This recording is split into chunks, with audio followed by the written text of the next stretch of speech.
$4,819 days ago today, I was in a room kind of like this. Everybody had name tags like this. And usually at the end of the conference, the first thing you do with your name tag is put it here, a trash can. Now you can look into this and you can see one of two things, trash or treasure. I saw the latter. And the question that I asked was, what could I do in this moment that would be the exact opposite of everyone else? That's kind of how my brain works. Ever since I was 5 years old, I've always asked that question. What could I do in this moment that would be the exact opposite of everyone else? So if everyone else rips off their name tag and throws it away, the answer to this question would be what? So I left it on all day, and you'd be amazed at what happened. Instantly, people are friendlier. And they start saying hello and starting up conversations. And a bunch of cute girls from across the hall were like, "Hey, Scott." It's the greatest day of my life. So I get back home that night, and I'm brushing my teeth, looking at the name tag in the mirror, which spelled backwards is Tox. And a couple thoughts are running through my mind. Number one, cool. Wear a name tag, and people are friendly. That was easy. But then the entrepreneur brain kicked in, and I thought, you know, if wearing a name tag was so effective for one day, I bet it would work every day. And so it came to pass on Tuesday, November 2nd of 2000 at 9:51 p.m. that I made the crucial decision of my entire career. I vowed to wear a name tag all day, every day, for the rest of my life. Sometimes two.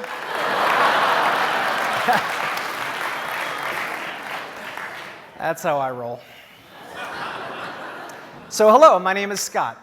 And I literally wear a name tag 24/7 at the beach, in the shower, even to bed. You never know who you might meet. And in the 14 years that I've been doing this, I have become the world's foremost expert on, take a guess. Yeah, don't act like you're not impressed. My mom doesn't. She is no longer my parent, she is my publicist. And so everywhere we go, she says, "My son is 33 years old. He was inducted into the Hall of Fame of Ripley's, believe it or not, for," take a guess. How would you feel if that was your kid? Okay, let's play a game called Spot the Typo in Ripley's, believe it or not. Scott Ginsberg of St. Louis, Illinois.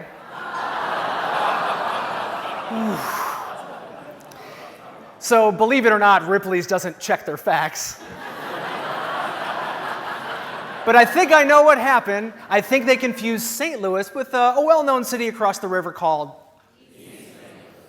in my experience, not the kind of place you want to be wearing a name tag. And so Ripley's, believe it or not, the cartoon, the television show, let's just say what everybody is thinking. This is where they put all the people who are basically freaks. Yeah, so guys like this, and this guy, and I know, so this guy. So I'm the weird one? So I have to admit that wearing a name tag every day for 14 years, it's really not much of an accomplishment. But when you leverage a simple idea into a successful enterprise, that is. Okay, so take a look. This is not a badge. It's a brand. How sticky is yours? I've made a career out of wearing a name tag, which is as ridiculous as it sounds. And I've learned a ton. I've made even more mistakes, and I want to share some of those with you today, along with a disclaimer. I have to say this. I am not trying to convince you to wear a name tag every day. You don't want to do it. I had this vision initially. Yeah, I'll wear a name tag, and we'll bring people together, and we'll be, holding hands, singing Kumbaya across the globe. Yeah, that didn't really happen. What happens when you wear a name tag every day? 3 to 5 times a day, people just come up to you and say, "Do you have a memory problem?"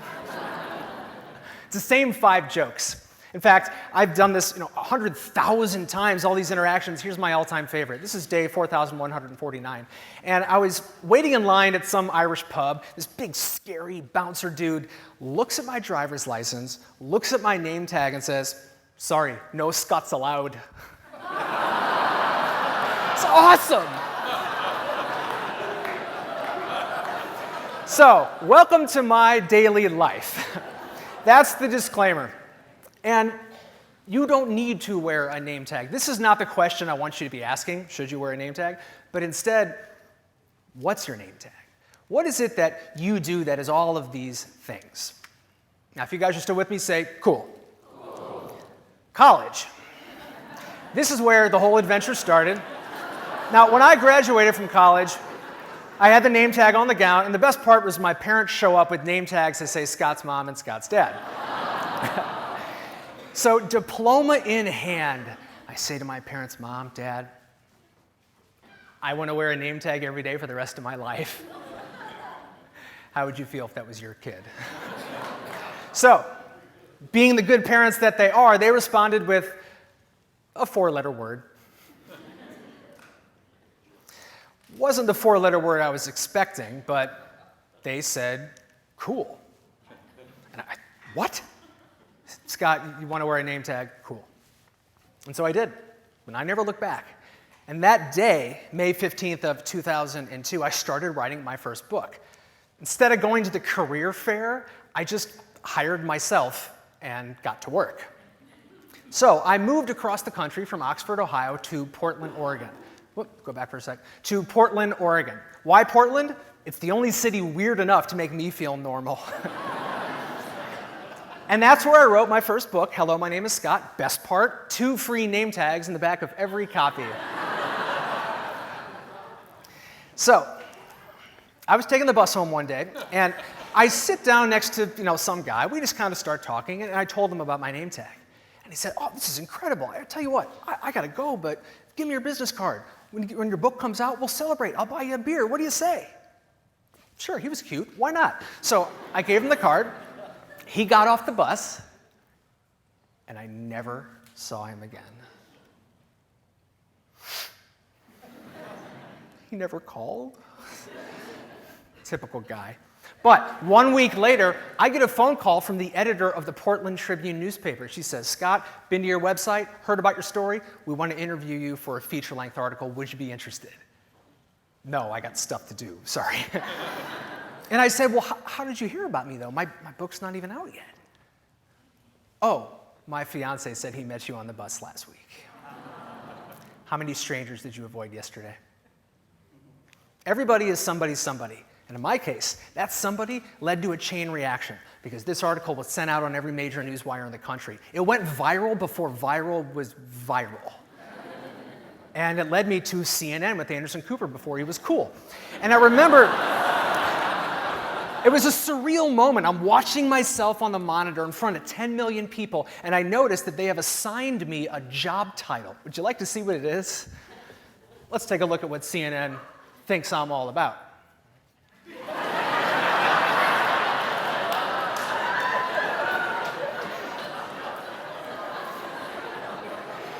Any questions on my credentials? So, lesson learned. If you don't make a name for yourself, someone will make one for you. So who's making a name for you? Because that continued the chain reaction. A couple months later, I was downtown in Portland reading the USA Today, and I saw some headlines that I will never forget. This is April 29th, 2003. Let's just all look at the headlines together. Identity theft cases rise this month. 75 million Americans living without health insurance. Number 3. Let's go back one. Luther Vandross catches pneumonia after stroke. SARS outbreak troubles China workers. The end of Buffy feels like a dagger to the heart. I know, right? Best show ever. Let's look at some of the other headlines. War letters from the Iraqi front lines. What else do we have? Cost of AIDS drugs increasing for poor nations. Studies find disturbing amounts of contamination in lettuce. God, what's next? Hubble telescope catching approaching storm of turbulent gases. Oh, wait a minute. I wonder what the 10th headline might be. Man wears name tag for friendlier society. And looking into the newspaper, all I could say to myself was, oh, crap. Like, this is it. This is the point of no return. And so it wasn't really a name tag. It was a domino. So follow the path.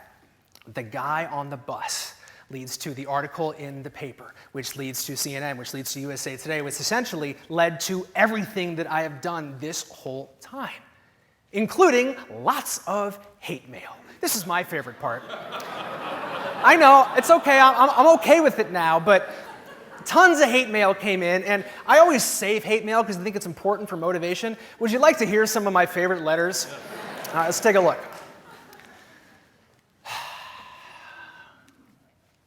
Number 1 is coming on the screen in 2 seconds. The first piece of hate mail, it's okay, I memorized them. Dear Scott, this is by far the most ridiculous and pointless idea I've ever heard of. You are nuttier than a bag of trail mix. Look at me, everybody, I wear a name tag. You're just an egotistical loser that has no life that would probably buy cigarettes for 13-year-olds. What?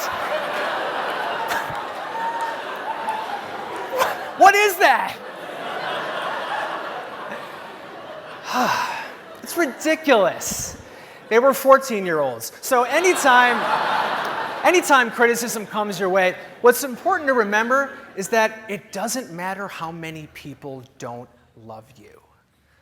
I remember talking about this whole situation with my grandparents. They're actually here today, but this is a little bit sort of a window into my grandparents' life. So, that's really them, I swear. So I was talking to my grandparents, and my grandfather said, and I'll never forget, Scott, look, anybody could have wore a name tag, but you were the one that made a career out of it. And looking back, I realized, you don't need an idea. You need an I did. So how many of those do you have? Over the years, the name tag hate mail, that was only sort of the beginning of the repercussions. I mean, I've ruined clothes. I've had people start fights with me. I've had death threats. Hand to God. I've had stalkers. All of this has happened. And I realized, looking back, the problem was I hadn't committed. I mean, yeah, at the time I'd worn a name tag for a couple of years and I'd written this book, but, I needed a way to show the world that I meant business. So I bought myself one of those name tags that doesn't come off. Have you ever seen one of those in the store? That's what it looks like. You don't think it's real. That's okay. Anytime somebody questions your commitment, all you got to do is look them straight in the eye and say, "That ain't no Sharpie." How committed are you?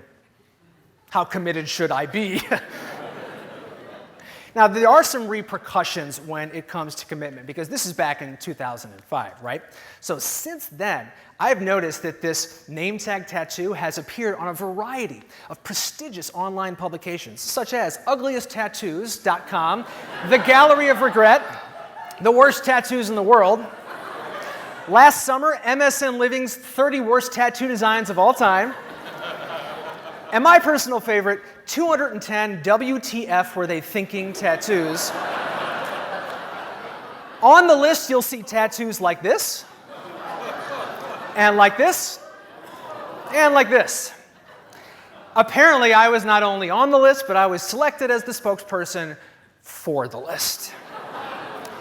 And here's what they had to say about me. Hello, my name is Hugh Jass. I should have waxed. But sometimes, in the midst of negative criticism, sometimes an email from a total stranger can actually make it all worthwhile. I don't save a lot of emails and print them out and frame them on my wall, but here's one that I would never forget. This came back in 2005. Dear Scott, I just read your newsletter about Ripley's Believe It or Not, and I want to thank you for your website. I'm 60 years old and was having quite a difficult time with my bowel movements.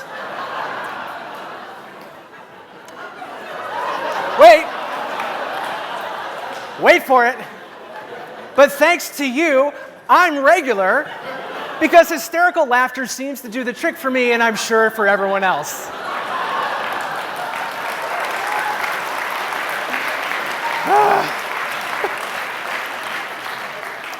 And that is why I love my job, because I make shit happen. Okay. So let's look at the story. It starts with a name tag in 2000. It becomes a book in 2002, and then 2005, I get the tattoo. Now, here's where the story gets interesting from a business perspective. You want to know what else happened in 2005? My company actually started making money. Interesting. Isn't that funny how that works, that when you commit with both feet, the world doesn't just pay attention, it pays dividends. And so you might be wondering, well, what is the business model that you operate out of? Well, there's a couple different ways to look at it. Most companies, they have a business for which they are trying to build a brand, right? Well, you know me, I gotta be the opposite of everybody, right? So I have a brand that I'm building a business for. And the best part about doing it this way is you never run out of question marks. You wanna know why? Because the name of my company, all right, is hello, my name is Scott. Bank of America thinks I'm a stripper. But the reason it works is because I'm just trying to see how many different ways I can get paid to be myself. The way I see it, if you're just being yourself, nobody can tell you that you're doing it wrong. And so that's really what focus is all about. We all think focus is about activity, right? No, it's about identity. Focus isn't about doing one thing all your life. It's about doing many things one way all your life. What is your name tag? What is it that you do that is all of these things? That's on the bottom right corner, that's the name tag reject pile. Those are the name tags that don't make the cut. Because I spelled them wrong. No. I've been doing this for 4,189 days, and if we really kind of examine everything I've told you today, there's sort of one question that might be floating around your head, and it would be, what is this story really about? Is it about name tags, approachability, friendliness, branding, marketing, commitment, tattoos? Yeah. It's all of the above. Why do you think the very first thing I showed you was this? That's not a picture. That was a Rorschach test. We all see what we need to see. 14 years ago, I saw treasure instead of trash. And so whatever it is that you see, just remember, it doesn't have to be a name tag. It just has to stick. Thanks for being here. Thank you. Thanks, guys. Woo! Yeah!